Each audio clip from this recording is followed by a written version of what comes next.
At National Day Rally in 2019, PM spoke about the government's plans to build public housing along the Greater Southern Waterfront.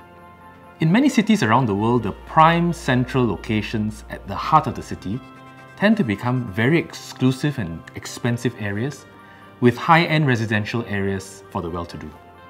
And this is what happens when left solely to the forces of the private market. In Singapore, we are determined not to let this happen. We want to keep our city open, inclusive. This means acting against powerful social and economic forces that are at play in every society. We've therefore said that we intend to build public housing in very central and prime locations in the heart of our city and ensure that these estates remain inclusive, affordable and accessible for Singaporeans. To achieve this, we will need a new public housing model. We've consulted widely and deeply on this issue over the course of almost a year. We received many ideas and suggestions, including some very detailed proposals.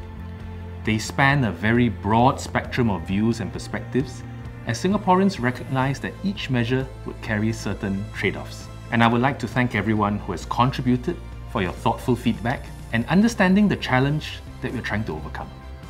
We have studied the issue carefully and considered the diverse feedback that we've received in designing this new public housing model.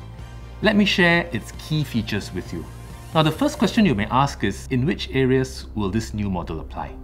Now, we will implement this new model to future public housing in very prime central locations such as the city centre and the Greater Southern Waterfront. The second question is, how will we ensure that prime public housing is affordable when HDB launches it? We will do this by providing additional subsidies at the initial sale to keep the homes affordable. But to address concerns about excessive windfall gains and to be fair to BTO flat buyers in other parts of Singapore, we will recover these additional subsidies as a percentage of the resale price when the owner subsequently sells their homes. Beyond the initial purchase by the first home buyer, we want to keep homes in these prime locations inclusive and accessible over time. We will do this by restricting the resale of these flats to Singaporeans who meet the prevailing eligibility conditions to buy BTO flats. And as of today, these conditions include, amongst other things, being a Singaporean household and meeting the household income ceiling, currently set at $14,000. Without such resale restrictions, the resale prices of these prime area flats may rise beyond the reach of many Singaporeans.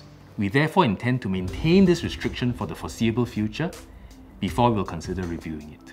Now, for buyers who do not meet these conditions, there will still be many other housing options that will meet their housing needs. Many Singaporeans believe that public housing should primarily be for families with genuine housing needs, and that more should be done to deter speculative demand given the very attractive locations and the potential for significant windfall gains. So for both the first home buyer as well as subsequent buyers on the resale market, we will extend the minimum occupation period to 10 years from the current 5 years. It will also disallow owners from renting out their whole flat at any point in time, even after MOP is over. This will help to strengthen the owner-occupation intent of public housing and seek to deter speculative demand and moderate prices. Finally, to keep our public housing inclusive and diverse, we will build public rental flats as part of prime public housing wherever possible for lower-income households. We will launch this new housing model at Rochor during the November 2021 HDB BTO sales launch. We will then roll out more prime location HDB flats progressively over the years. In designing this new public housing model, we strive to balance many trade-offs while keeping our eye firmly on our social objectives. As with all our policies, this model is not cast in stone.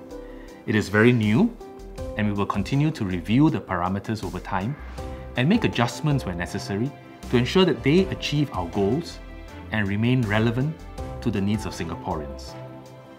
Fundamentally, we are rolling out this new housing model because we believe that our neighbourhoods, including those in prime locations, should reflect the inclusiveness and diversity of our society.